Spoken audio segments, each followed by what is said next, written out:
SIM क्या है, कैसे आपको एक ई सिम मिल सकता है और ई सिम के बारे में कुछ एडवांटेज यानी लाभ और ई सिम के बारे में कुछ डिसएडवांटेज यानी नुकसान के बारे में इस वीडियो में हम बात करने वाले हैं। तो सबसे पहले हम जानते हैं कि ई सिम क्या है।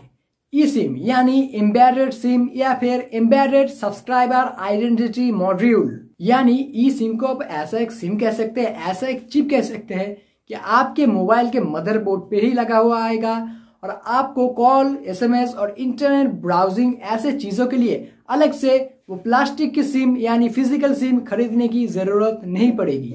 बेसिकली एक सिम में क्या होता है, एक IMEI नंबर यानी international mobile subscriber identity number होता है या फिर आपके सेव किए हुए कुछ कॉन्ट्रैक्ट होते हैं और जिसके नाम पे वो सिम रजिस्टर है उनके कुछ डिटेल्स होते हैं, उनके जानकारी होते हैं और इसके अलावा सिम में कुछ नहीं होता।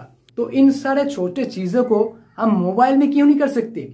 जरूर कर सकते हैं। तो इस चीज का कॉन्सेप्ट को लाके ई सिम का आविष्कार किया गया और ई सिम का आविष्कार कोई अभी नहीं हुआ है, यानी इन कुछ सालों में 2-3 सालों में नहीं हुआ है। ई सिम का आविष्कार बहुत साल पहले ही हो चुका है, जब सैमसंग, एप्पल इन जैसे कंपनियों ने अपने स्मार्ट वॉचेस निकाले थे और उनमें कॉलिंग का फीचर दिया था, तभी ई सिम का आविष्कार हो चुका था और ये बहुत साल पहले ही हुआ था। पर क्योंकि तब के समय में ई सिम का इस्तेमाल मोबाइल डिवाइसेस में उतना ज्यादा नहीं होता था, ई सिम सिर्फ स्मार्ट वॉचेस, स्मार्ट बैंड्स इन सब चीजों में यूज के लिए बनाया गया था। तो उस समय के लोगों को ज्यादा पता नहीं था ई सिम के बारे में और कैसे ई सिम को यूज करते हैं इनके बारे में। पर अब के समय में जब मोबाइल डिवाइसेस और भी ज्यादा स्लिम होते जा रहा है और मोबाइल के अंदर का स्पेस और भी ज्यादा कम होते जा रहा है, तो तब ई सिम का इस्तेमाल मोबाइल में आने लगा है और ई सिम के बारे में ज्यादा लोग जानने लगे हैं। तो अब बात करते हैं कि ई सिम कैसे आपको मिल सकता है और कैसे आप ई सिम का इस्तेमाल कर सकते हैं।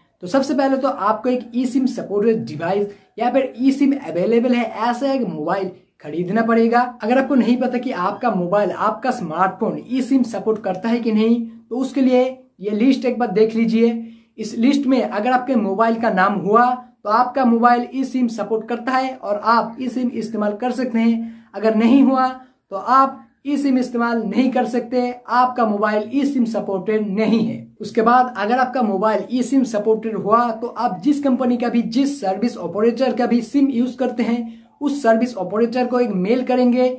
उस मेल का रिप्लाई वो एक QR कोड भेज के करेंगे। तो उस QR कोड का स्कैन करते ही आपका मोबाइल पे ई सिम का एक्टिवेशन हो जाएगा और आप ई सिम का इस्तेमाल कर सकते हैं। तो अगर आप एक ई सिम का इस्तेमाल करेंगे तो आपको ई सिम का कुछ फायदा नजर आएगा, जैसे कि ई सिम रीराइटेबल होता है, यानी ई सिम का नंबर आप कहीं भी कभी भी चुटकियों में सिर्फ एक QR कोड को स्कैन करके चेंज कर सकते हैं। या फिर अगर आप अपने सर्विस ऑपरेटर को चेंज करना चाहते हैं, यानी एयरटेल से जियो, जियो से वोडाफोन, वोडाफोन से एयरटेल ऐसे चेंज करना चाहते तो आप बड़े ही आसानी से कर पाएंगे, सिर्फ एक एप्लीकेशन को लॉगिन करके।